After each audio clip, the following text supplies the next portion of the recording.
Good morning, friends. This is my fourth video on daily English speaking practice, and today is the 7th of July 2022, and I have economics times with me. So let's start today's practice. The top of the page on the left, there's a picture of our honorable Mr. Mukhtar Abbas Naqvi, and he has something to say about Honorable Minister RCP Singh, who has quit day before Rajya Sabha terms and on the right there's a picture of Honorable British Prime Minister Mr. Johnson, and some news is about it. Johnson to keep going as rebel Tories plot next move. So let's start with today's headline. It's a headline. Headline is as RBI move to boost forex inflows. Arrest rupee slide. Arrest rupee slide. The Reserve Bank of India Wednesday took the first step to attract dollar inflows amid an unabated outflow of the portfolio funds, seeking to salvage the sinking rupee from its lifetime lows against the U.S. currency and conserve a fast depleting foreign exchange stockpiles assiduously accumulated when global liquidity was plentiful. The central bank eased several cuts on the flow of the overseas investment, including the terms governing the rates of interest offered to foreign currency deposits by overseas Indians. The threshold of external commercial borrowings under the automatic route has also been doubled. Furthermore, portfolio investor in debt securities will now have a wider choice to eligible wider choice of eligible instruments. While curves on maturities also been eased to draw more short-term funds amid a seemingly unidirectional flight of capital to dollar backed assets. The Reserve Bank has been closely and continuously monitoring the liquidity conditions in the forex market and has stepped in as needed in all its segments to elevate dollar tightness with the objective of ensuring orderly market functioning, the RBI said in a statement. In order to diversify and expand the sources of forex funding so as to mitigate volatility and dampen global spillovers, it has been decided to undertake these measures. The central bank, which was sitting on record high foreign exchange reserve towards the later half of FY 2021, is dipping into the stockpile to arrest the rupee slide. The Indian monetary unit has lost 6.26% this calendar year to the dollar due to outflows. Foreign portfolio investors have withdrawn a record $30.34 billion until now this year, putting significant pressure on the rupee. Separately, India's current account deficit or the excesses of the imports over exports has continued to expand, and it's predicted to widen, causing the local unit to slide further while stocking concerns of imported inflation. Timely measures. The government welcome measures saying Mint Road and North Block are working together to minimize the impact of global uncertainties on the domestic economy. These are not panic states. Global uncertainty still exists, and everything is connected. Connected. CAD is a concern and is expected to be much higher than anticipated. A senior government officials told ETI. Both the center and the RBI are taking measures together However, the common thought process is that there should be a timely measures to arrest the rupee. By August, there will be a review of the situation. To be fair, India's reserve has shrunk nearly 50 billion dollar from the peak of the six. Have shrunk nearly 50 billion dollar from the peak of 640 billion dollar reported in the week ended September 3 last year. Although some of the deflation is due to the revaluation of the central bank's overseas assets, the US dollar index, the DXY that measures the strength of the greenback, is up 11.6% this year. Fall to help RBI on inflation front. The Reserve Bank of India may not end to revise upwards its inflation forecast of FY23 as global prices of the crude oil and other commodities such as industrial metals have begun softening. The reports, the further reports is on the page 5.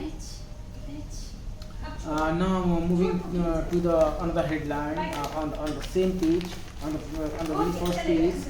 It's related to something about Mittal family. Let's see what's on the news. So valuation issues delay Mittal families deal with Singtel. I guess this is news related to Airtel. So let's see. A disagreement over valuations is holding back the proposed 1.5 to 2 billion billion purchase of shares in Bharti Airtel by founder Sunil Mittal's family from Singapore Telecommunication Limited, Singtel. Said people with knowledge of the matter. The delay and the imminent 5G spectrum auction may mean the transaction is predicted on the strategy the partners adopt during the bidding process and how much money will need to be raised to acquire the airwaves. They said. Singtel and the Mittal family are shareholders in Bharti Telecom, a promoter company of the Bharti Airtel.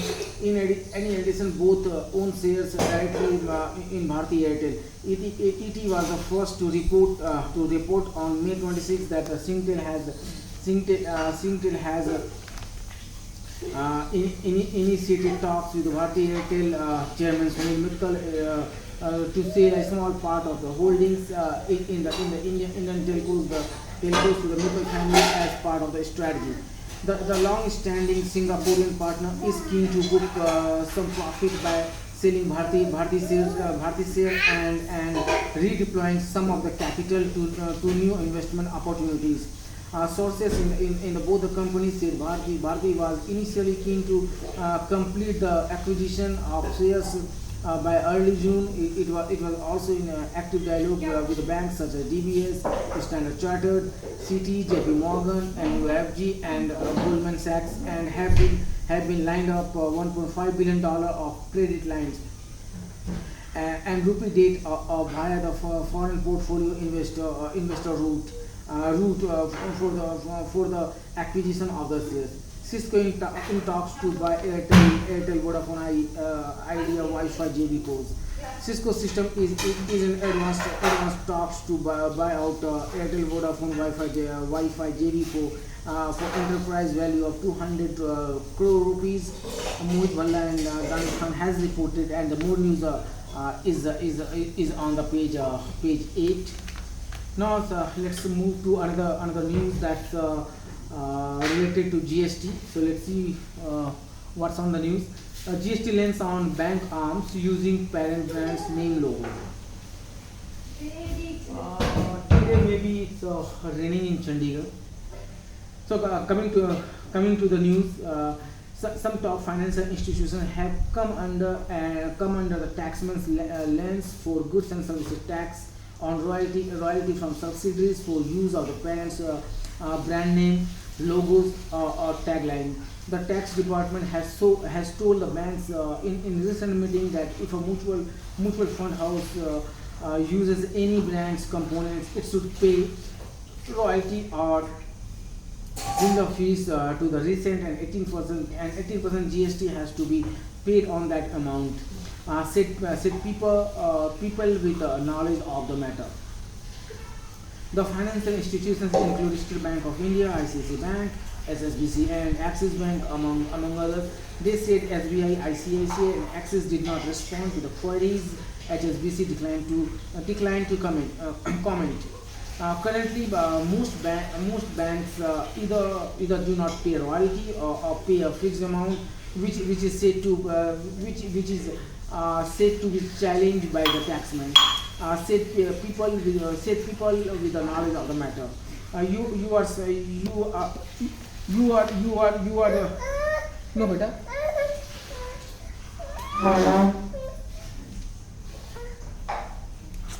पकड़िए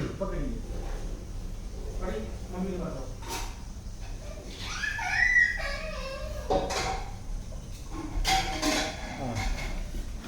Hi.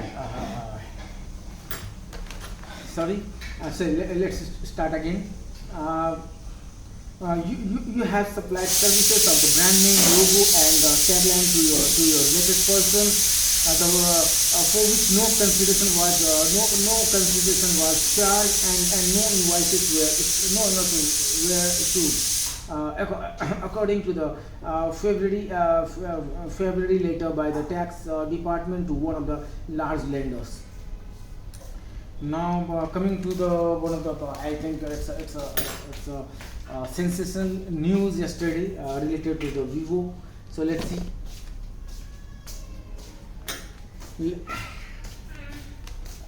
So this has really made a sensation for the last 2 days. So let's see what the Economic Times has covered for Vivo. Its headline is Vivo probe looking at role of 3 local pros and others. Let's see what's the meaning of pros here, maybe defined under the news articles. Indian agencies are probing the local support the 2 Chinese nationals got in incorporating a company which projected itself as a subsidiary of smartphone maker Vivo. Vivo. 2 chartered accountants and the company secretary are already under the scanner of the investigators.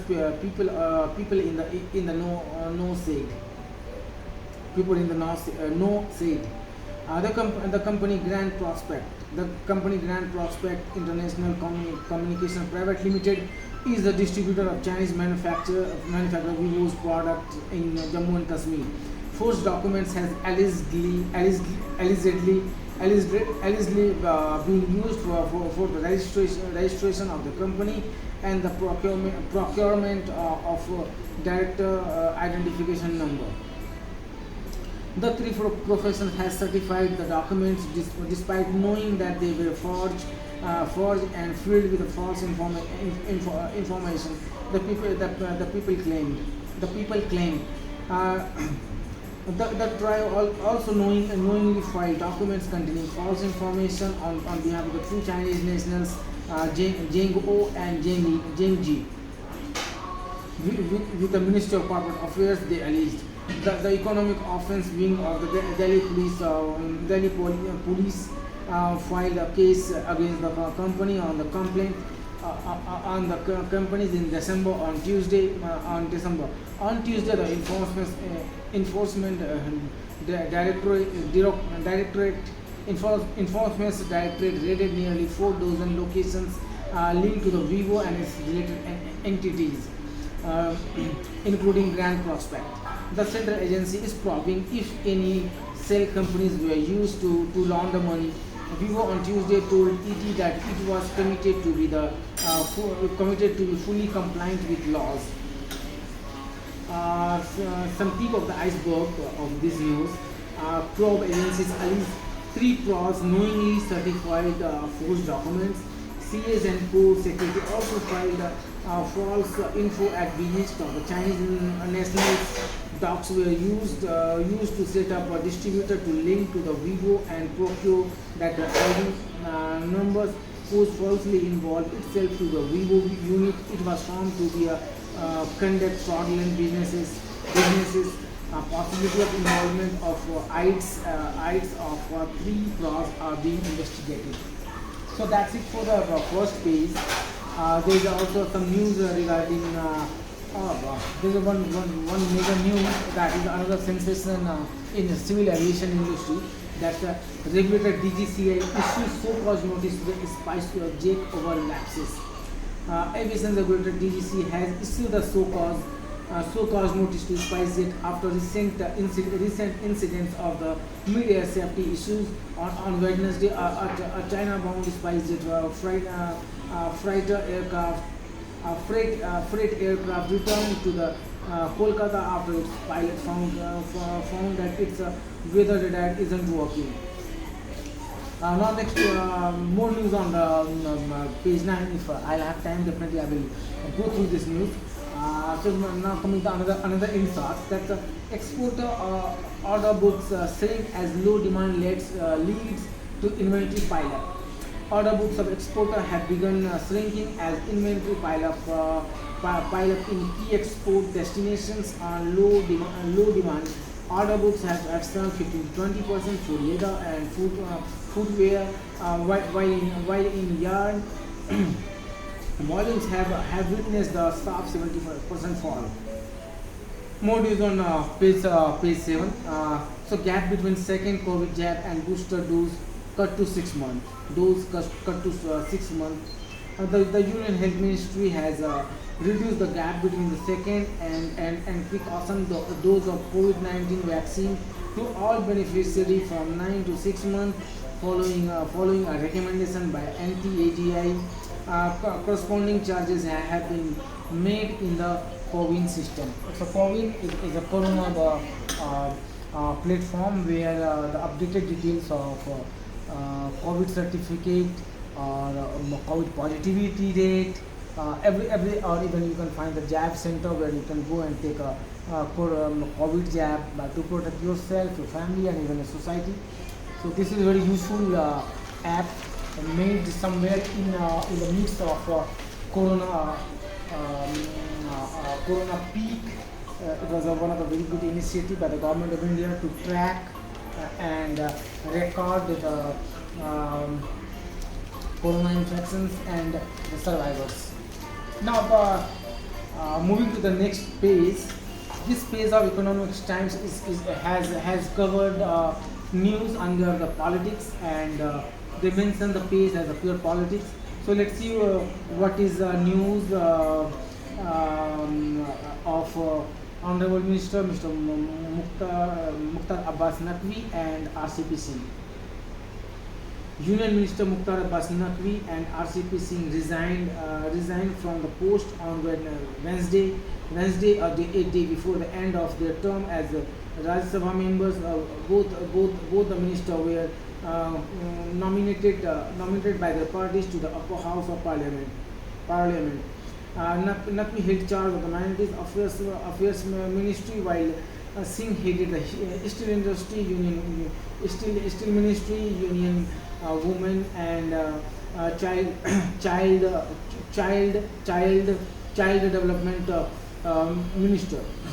Smriti Irani has been given an additional charge of Minority Affairs Ministry, while Jyotiraj Scindia has been given the charge of Steel Ministry. During the cabinet meeting on Wednesday, Prime Minister Narendra Modi thanked to the two ministers for their contribution and wished them a great future ahead. Later in a day, Naqvi met with the BJP President JP Nadda at the party office and thanked him. After the meeting, he went to meet the PM at his residence. Speculations were rife that Naqvi was in the race for the vice president's post from the BJP. Singh went to the meet Union Minister Dharmendra Pradhan at his residence.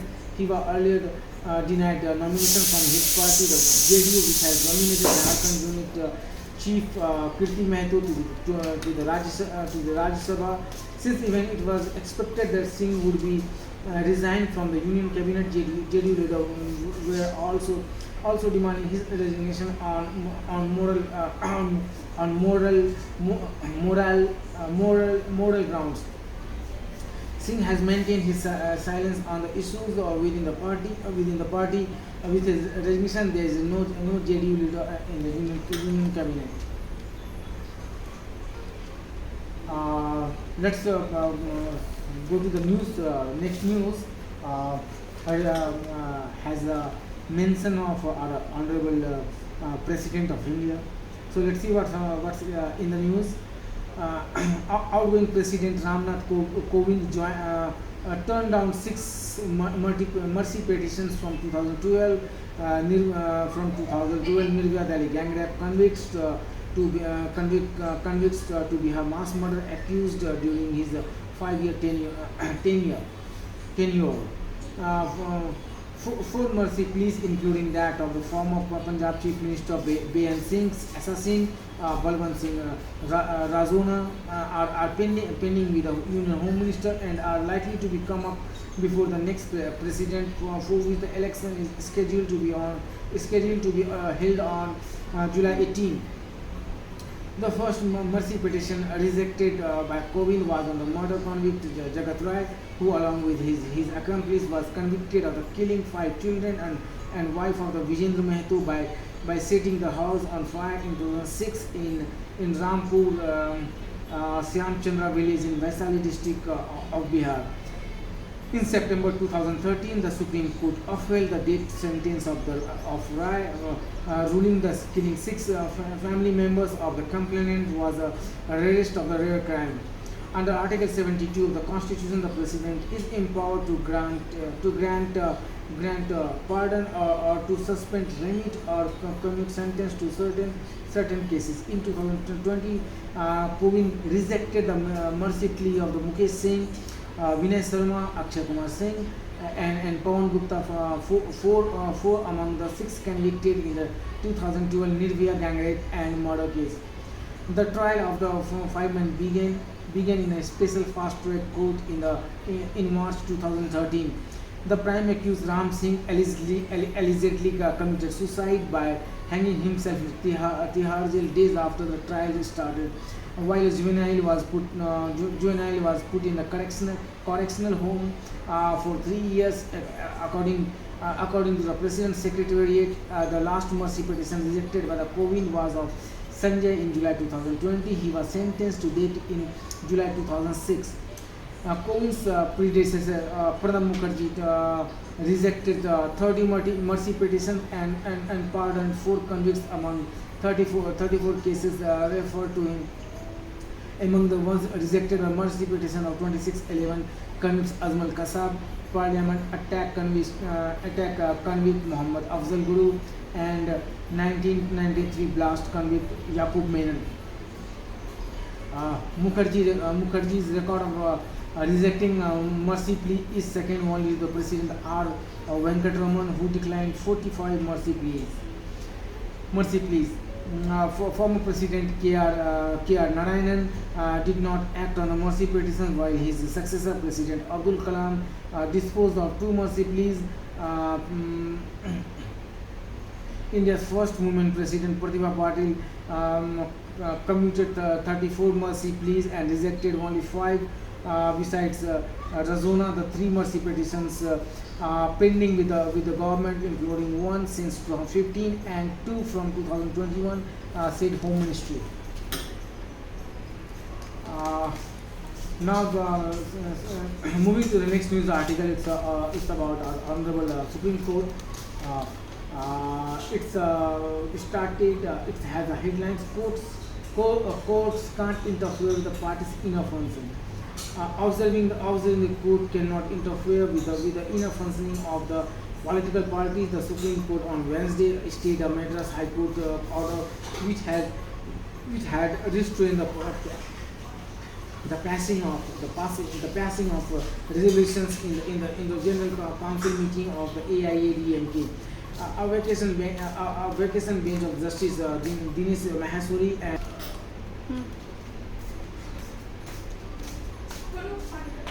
marked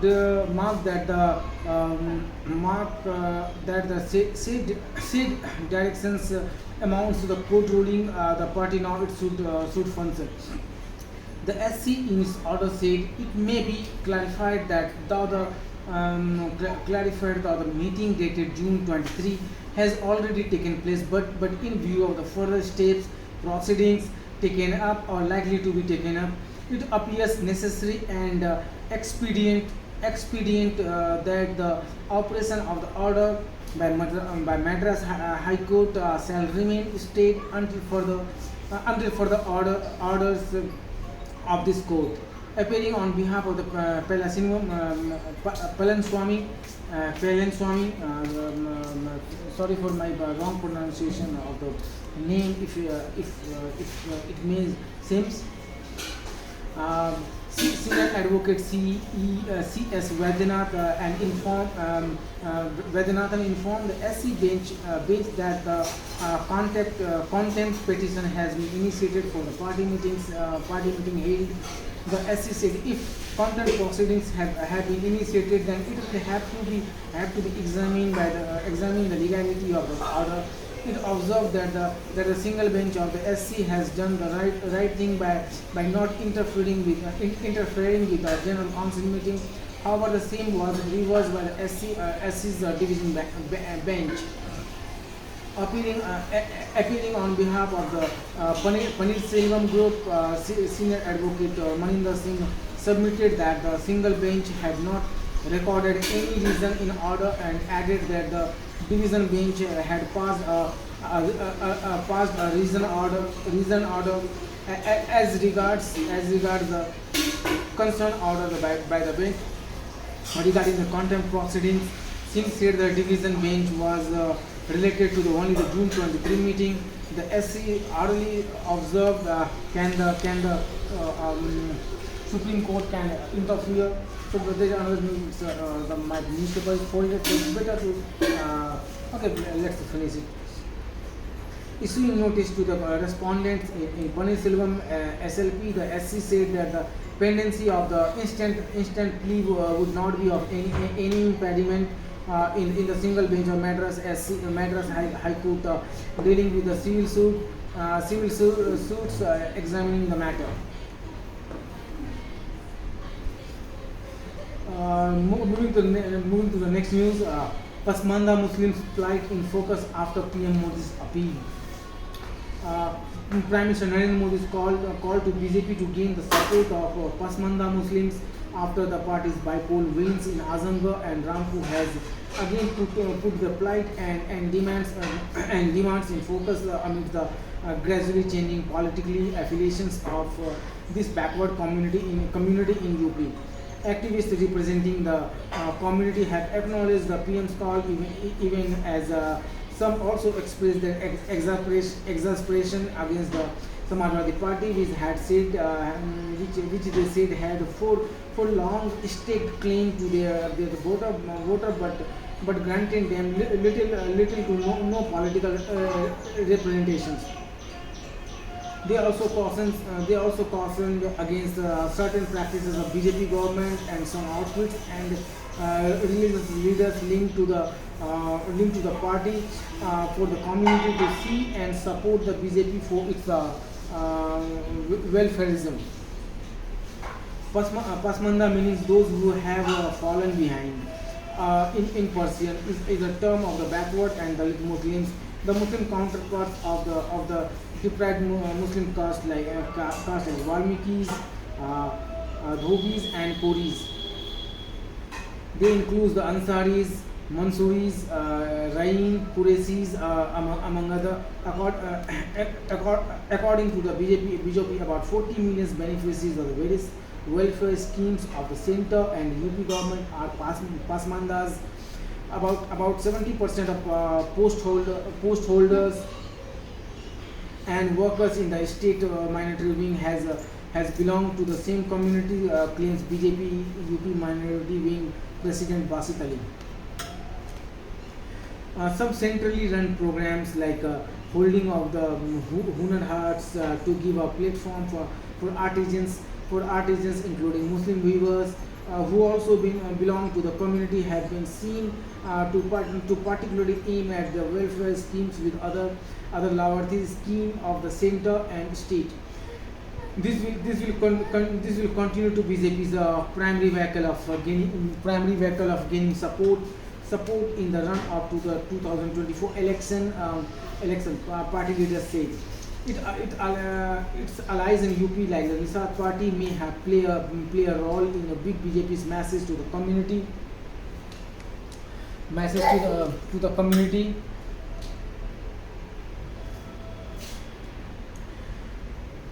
Political representations like appointing Danis Asad Ansari as a Minister of State in UP government with the chairman of the state minority commissions and Madrasa board also being Pasmandas Muslims have been another strategy of bringing the gap.